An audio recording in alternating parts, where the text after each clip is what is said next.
We will show you all of the Vice President's speech later in our schedule. We're going to take you back live now to Philadelphia. At the podium is Representative Tthe McMorris-Rodgers. We expect her to be introducing the British Prime Minister Theresa May. Live coverage here on C-SPAN. One of America's greatest friends in the small rotunda that we call Freedom Foyer, former British Prime Minister Winston Churchill. And on his statue it reads, "In the days to come, the British and American peoples will, for their own safety and for the good of all, walk together side by side in majesty, in justice, and in peace." Prime Minister May joins us this afternoon at a time of renewed opportunity for both the United States and the United Kingdom in continuing to walk side by side. Her decision to visit America soon after our presidential election and the Republican-led government took power is a signal of her commitment to strengthen the special relationship our countries enjoy. It's my honor to welcome America's newest friend from number 10 Downing Street, the first foreign head of state to visit and address our retreat, the Honorable Theresa May.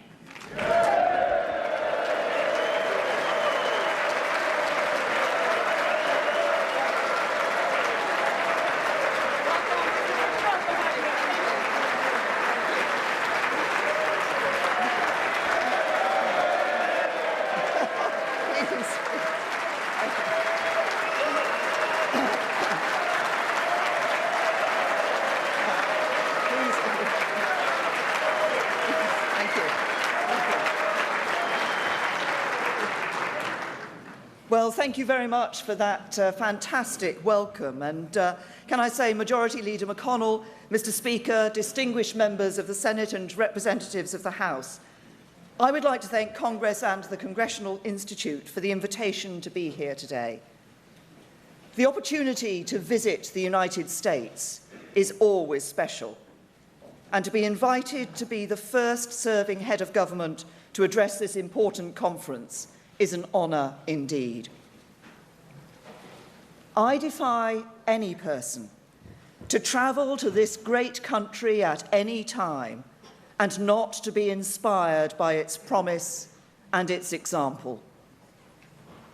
For more than 2 centuries, the very idea of America, drawn from history and given written form in a small hall not far from here, has lit up the world. That idea that all are created equal and that all are born free has never been surpassed in the long history of political thought.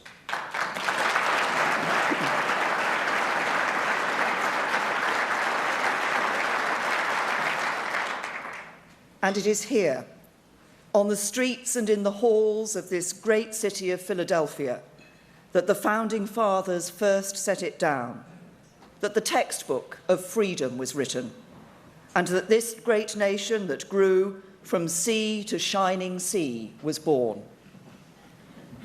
Since that day, it has been America's destiny to bear the leadership of the free world and to carry that heavy responsibility on its shoulders.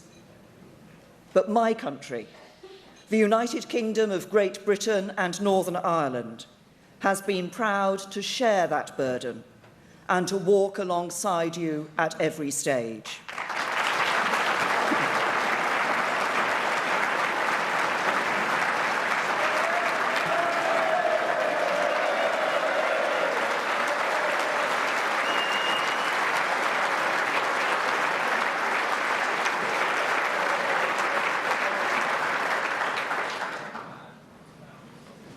For the past century, Britain and America, and the unique and special relationship that exists between us, have taken the idea conceived by those 56 rank-and-file ordinary citizens, as President Reagan called them, forward.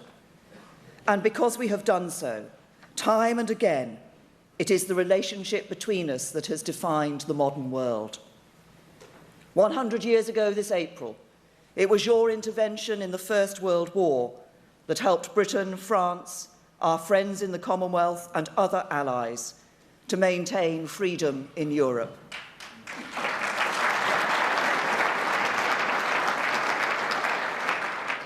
A little more than 75 years ago, you responded to the Japanese attack on Pearl Harbor by joining Britain in the Second World War and defeating fascism, not just in the Pacific, but in Africa and Europe too.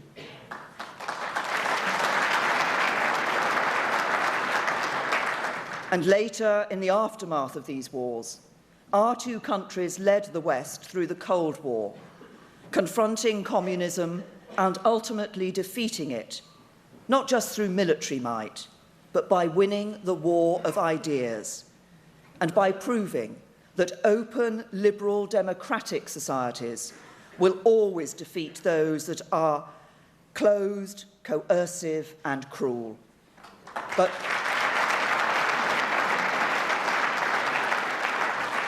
the leadership provided by our two countries through the special relationship has done more than win wars and overcome adversity. It made the modern world. The institutions upon which that world relies were so often conceived or inspired by our two nations working together. The United Nations, in need of reform, but vital still, has its foundations in the special relationship. From the original declaration of St. James's Palace to the declaration by United Nations signed in Washington and drafted themselves by Winston Churchill and President Franklin D. Roosevelt. The World Bank and International Monetary Fund, born in the post-World War world at Bretton Woods, were conceived by our two nations working together. And NATO, the cornerstone of the West's defence, was established on the bonds of trust and mutual interests that exist between us. Some of these organisations are in need of reform and renewal to make them relevant to our needs today. But we should be proud of the role our two nations working in partnership played in bringing them into being and in bringing peace and prosperity to billions of people as a result.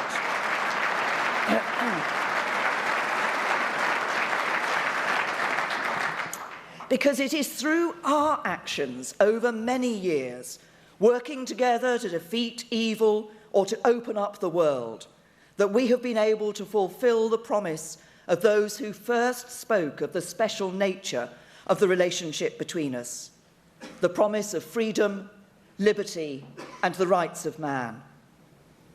We must never cease, Churchill said, to proclaim in fearless tones the great principles of freedom and the rights of man, which are the joint inheritance of the English-speaking world, and which, through Magna Carta, the Bill of Rights, the habeas corpus, trial by jury, and the English common law, find their most famous expression in the American Declaration of Independence.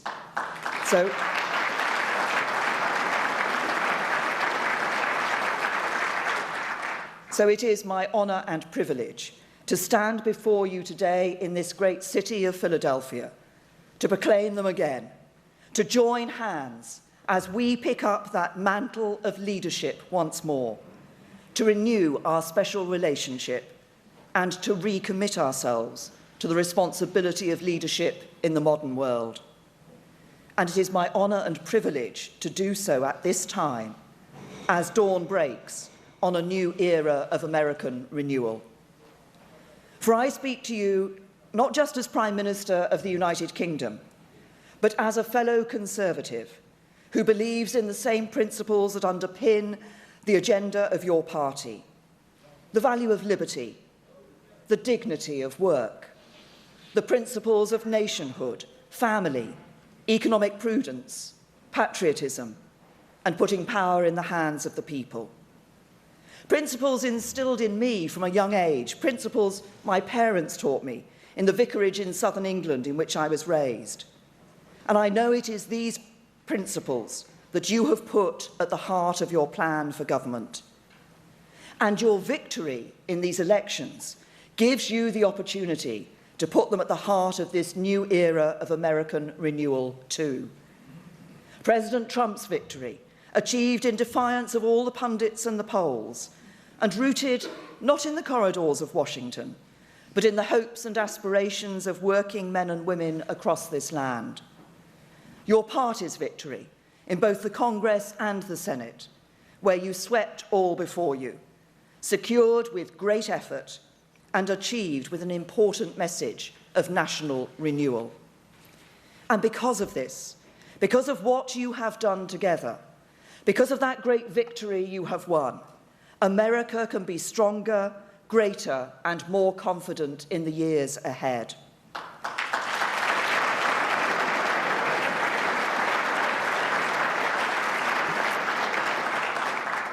And a newly emboldened, confident America is good for the world.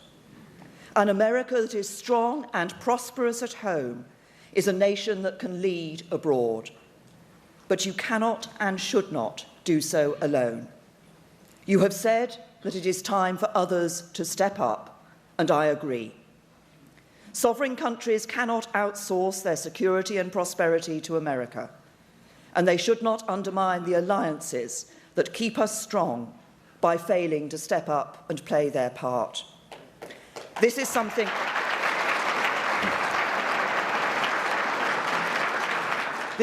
Britain has always understood. It's why Britain is the only country in the G20, other than yours, to meet its commitment to spend 2% of GDP on defence and to invest 20% of that in upgrading equipment. It is why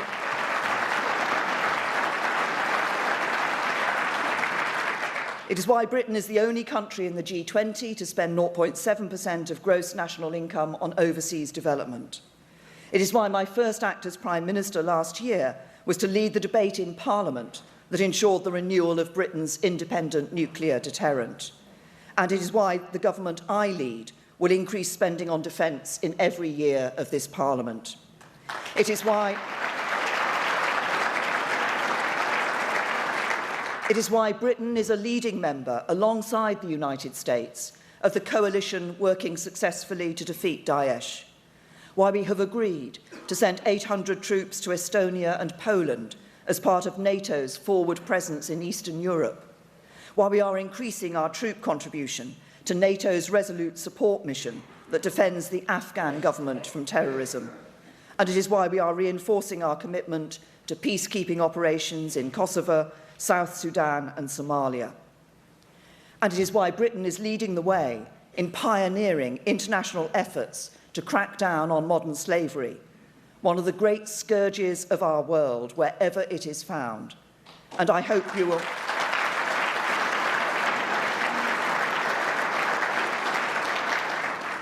will join us in that cause, and I commend Senator Corker in particular for his work in this field, and it's good to have met him here today.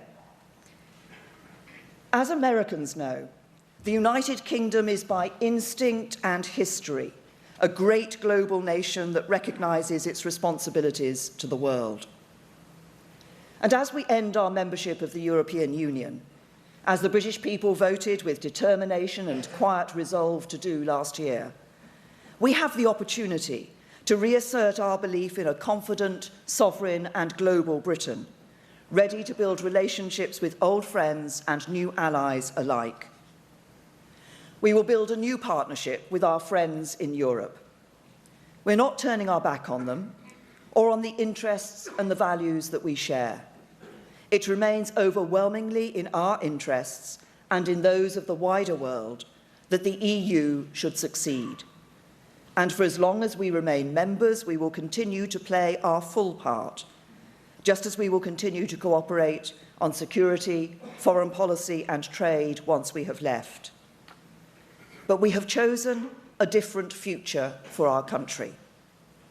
A future that sees us restore our parliamentary sovereignty and national self-determination, and to become even more global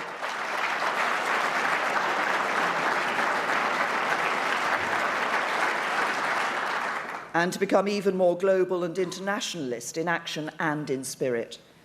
A future that sees us take back control of the things that matter to us, things like our national borders and immigration policy and the way we decide and interpret our own laws, so that we are able to shape a better, more prosperous future for the working men and women of Britain.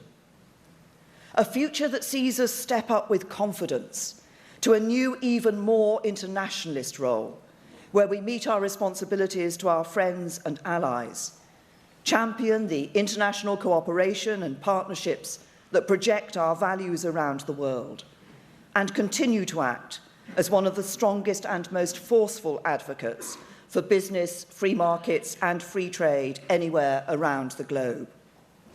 This is a vision of a future that my country can unite around, and that I hope your country, as our closest friend and ally, can welcome and support.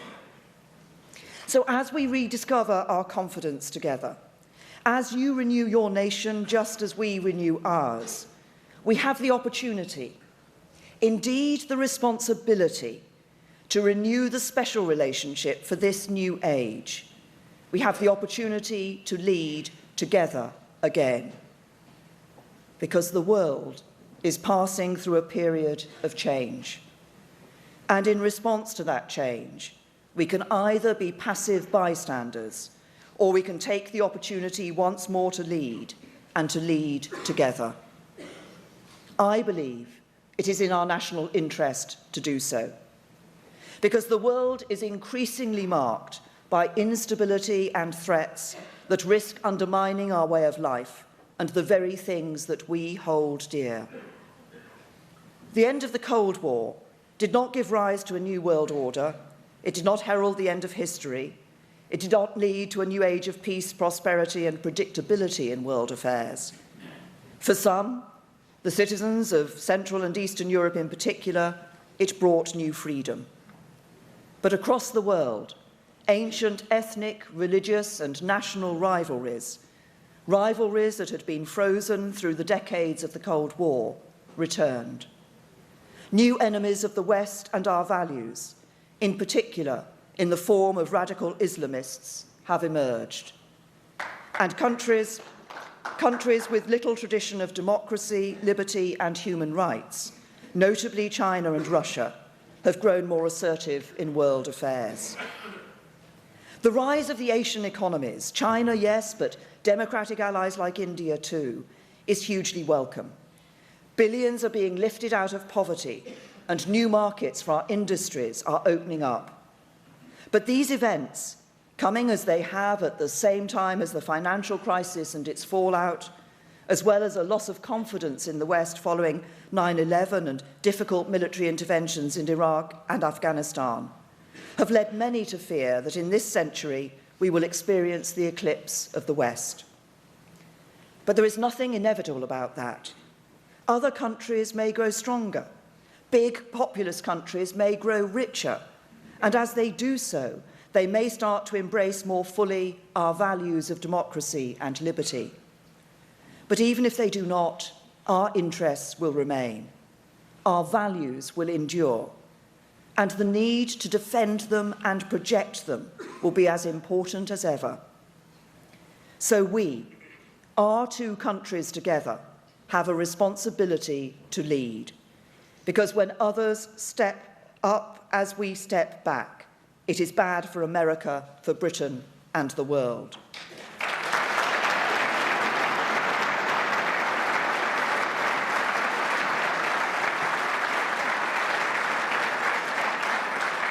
It is in our interests, those of Britain and America together, to stand strong together, to defend our values, our interests, and the very ideas in which we believe.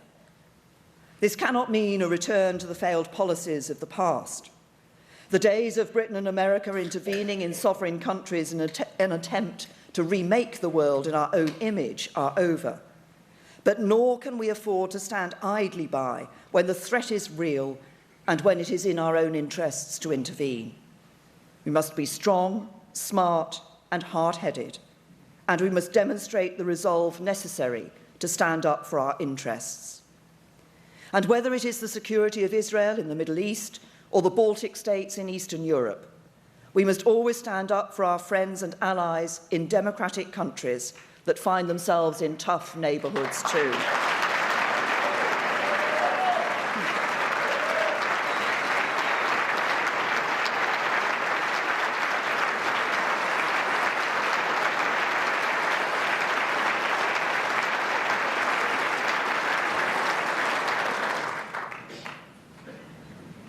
We each have different political traditions. We will sometimes pursue different domestic policies, and there may be occasions on which we disagree.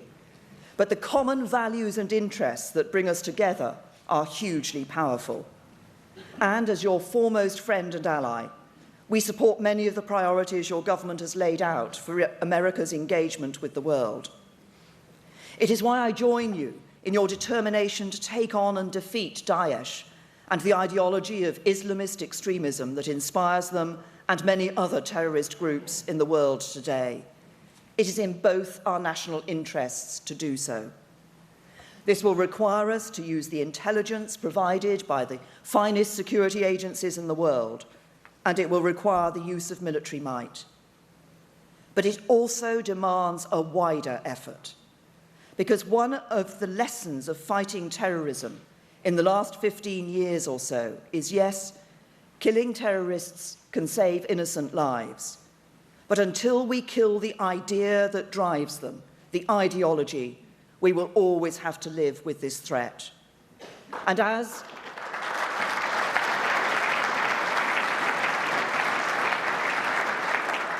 they are defeated on the ground, the terrorists are exploiting the internet and social media to spread this ideology that is preying on vulnerable citizens in our own countries, inspiring them to commit acts of terror in our own cities. That is why the UK has led the world in developing a strategy for preventing violent extremism, and why the British and American governments are working together to take on and defeat the ideology of Islamist extremism. I look forward to working with the President and his administration to step up our efforts still further in order to defeat this evil ideology. But of course, we should always be careful to distinguish between this extreme and hateful ideology and the peaceful religion of Islam and the hundreds of millions of its adherents, including millions of our own citizens, and those further afield, who are so often the first victims of this ideology's terror. And nor is it enough merely to focus on violent extremism. We need to address the whole spectrum of extremism, starting with the bigotry and hatred that can so often turn to violence.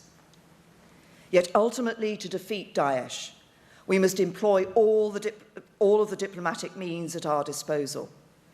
That means working internationally to secure a political solution in Syria and challenging the alliance between the Syrian regime and its backers in Tehran.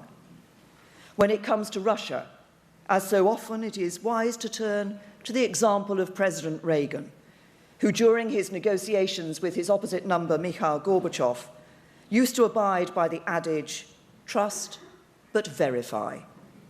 With President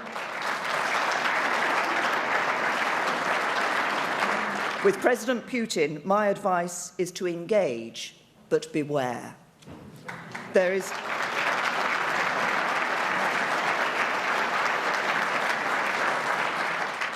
nothing inevitable about conflict between Russia and the West, and nothing unavoidable about retreating to the days of the Cold War. But we should engage with Russia from a position of strength, and we should build the relationships, systems and processes that make cooperation more likely than conflict. And that, particularly after the illegal annexation of Crimea, give assurance to Russia's neighbouring states that their security is not in question. We should not jeopardise the freedoms that President Reagan and Mrs. Thatcher brought to Eastern Europe by accepting President Putin's claim that it is now in his sphere of influence.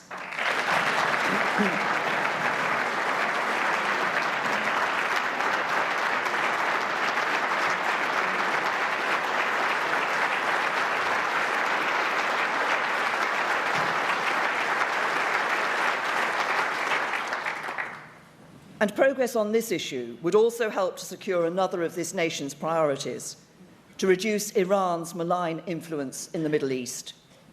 This is a priority for the UK too, as we support our allies in the Gulf states to push back against Iran's aggressive efforts to build an arc of influence from Tehran through to the Mediterranean. The nuclear deal with Iran was controversial, but it has neutralised the possibility of the Iranians acquiring nuclear weapons for more than a decade. It has seen Iran remove 13,000 centrifuges, together with associated infrastructure, and eliminate its stock of 20% enriched uranium. That was vitally important for regional security, but the agreement must now be very carefully and rigorously policed, and any breaches should be dealt with firmly and immediately. To deal with the threats of the modern world, we need to rebuild confidence in the institutions upon which we all rely.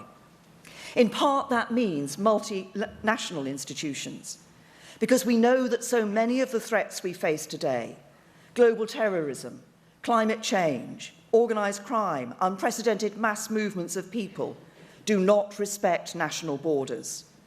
So we must turn towards those multinational institutions like the UN and NATO that encourage international cooperation and partnership. But those multinational institutions need to work for the countries that formed them and to serve the needs and interests of the people of those nations. They have no democratic mandate of their own. So I share your reform agenda and believe that by working together, we can make those institutions more relevant and purposeful than they are today. I call on others, therefore, to join us in that effort and to ensure they step up and contribute as they should. That's why I have encouraged Antonio Guterres, the new UN Secretary-General, to pursue an ambitious reform programme, focusing the United Nations on its core functions of peacekeeping, conflict prevention and resolution. And it's why I've already raised with my fellow European leaders the need to deliver on their commitments to spend 2% of their GDP on defence and 20% of their defence budgets on equipment. It's also why I have already raised with Jens Stoltenberg, the Secretary-General of NATO, the need to make sure the alliance is as equipped to fight terrorism and cyber warfare as it is to fight more conventional forms of war.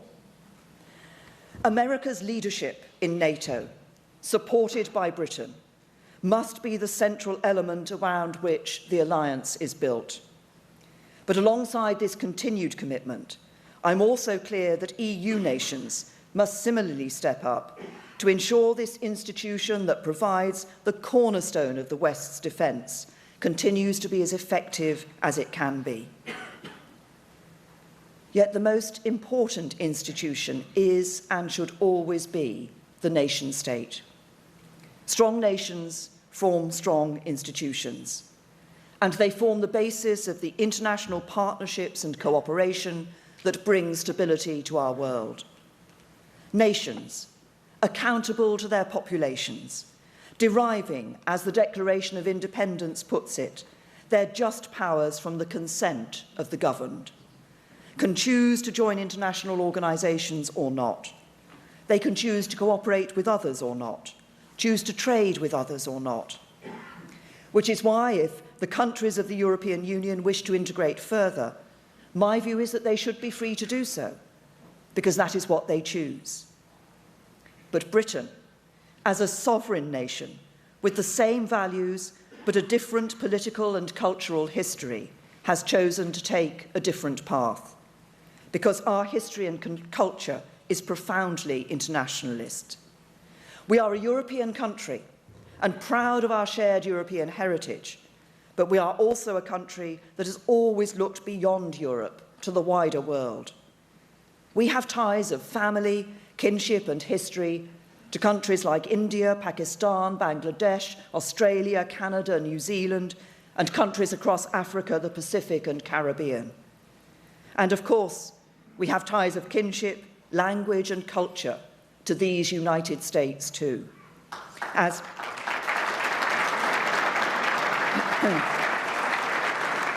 Churchill put it, we speak the same language, kneel at the same altars, and to a very large extent pursue the same ideals. And today, increasingly, we have strong economic, commercial, defence and political relationships as well.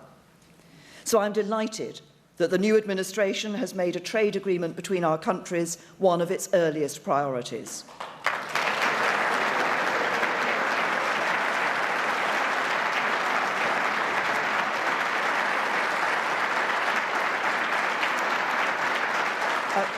A new trade deal between Britain and America must work for both sides and serve both of our national interests. It must help to grow our respective economies and to provide the high-skilled, high-paid jobs of the future for working people across America and across the UK. And it must work for those who have too often felt left behind by the forces of globalization. People, often those on modest incomes, living in relatively rich countries like our own, who feel that the global system of free markets and free trade is simply not working for them in its current form. Such a deal, allied to the reforms we are making to our own economy to ensure wealth and opportunity is spread across our land, can demonstrate to those who feel locked out and left behind that free markets, free economies and free trade can deliver the brighter future they need. And it can maintain, indeed it can build, support for the rules-based international system on which the stability of our world continues to rely. The UK is already America's 5th largest export destination, while your markets account for almost a fifth of global exports from our shores. Exports to the UK from this state of Pennsylvania alone account for more than $2 billion a year. The UK is the largest... Somebody from Pennsylvania. The UK is the largest market in the EU and the 3rd largest market in the world for exporters here. America is the largest single destination for UK outward investment and the single largest investor in the UK. And your companies are investing at the rate of more than 10 projects a week. British companies employ people in every US state from Texas to Vermont, and the UK-US defence relationship is the broadest, deepest and most advanced of any two countries, sharing military hardware and expertise. And of course, we have recently invested in the new F-35 strike aircraft for our new aircraft carriers that will secure our naval presence and increase our ability to project our power around the world for years to come. Because of these strong economic and commercial links and our shared history and the strength of our relationship, I look forward to pursuing talks with President Trump and his new administration about a new UK-US free trade agreement in the coming months. It will take detailed work, but we welcome your openness to these discussions and hope we can make progress so that the new global Britain that emerges after Brexit is even better equipped to take its place confidently in the world. Such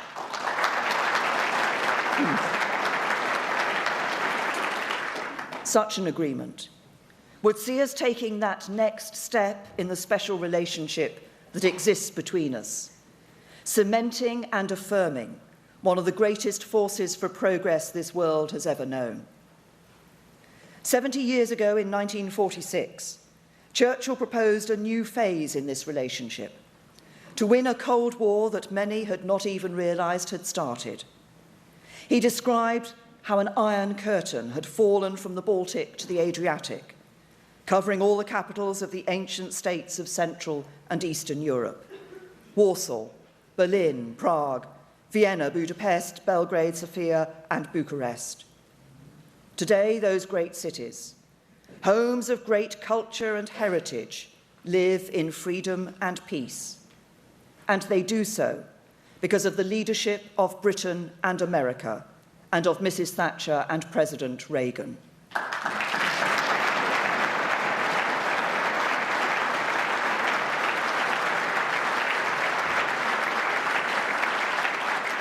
They do so ultimately because our ideas will always prevail. And they do so because when the world demands leadership, it is this alliance of values and interests, this special relationship between two countries, that is, to borrow the words of another great American statesman, enters the arena with our faces marred by dust and sweat and blood, to strive valiantly and know the triumph of high achievement. As we renew the promise of our nations to make them stronger at home, in the words of President Reagan, as the sleeping giant stirs, So let us renew the relationship that can lead the world towards the promise of freedom and prosperity marked out in parchment by those ordinary citizens 240 years ago, so that we may not be counted with the cold and timid souls who know neither victory or defeat, but with those who strive to do the deeds that will lead us to a better world. That better future is within reach. Together, we can build it. Thank you.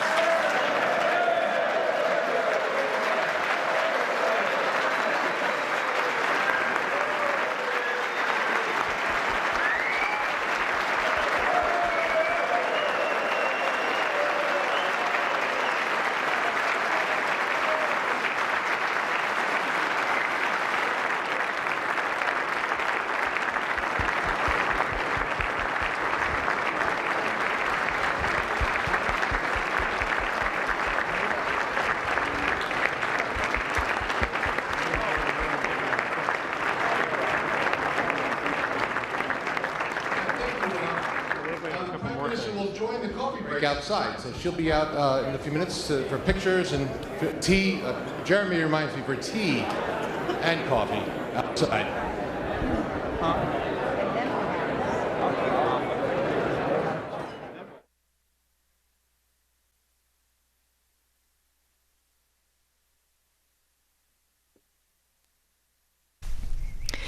British Prime Minister Theresa May joining the crowd here of lawmakers gathered in Philadelphia for the Republican congressional retreat.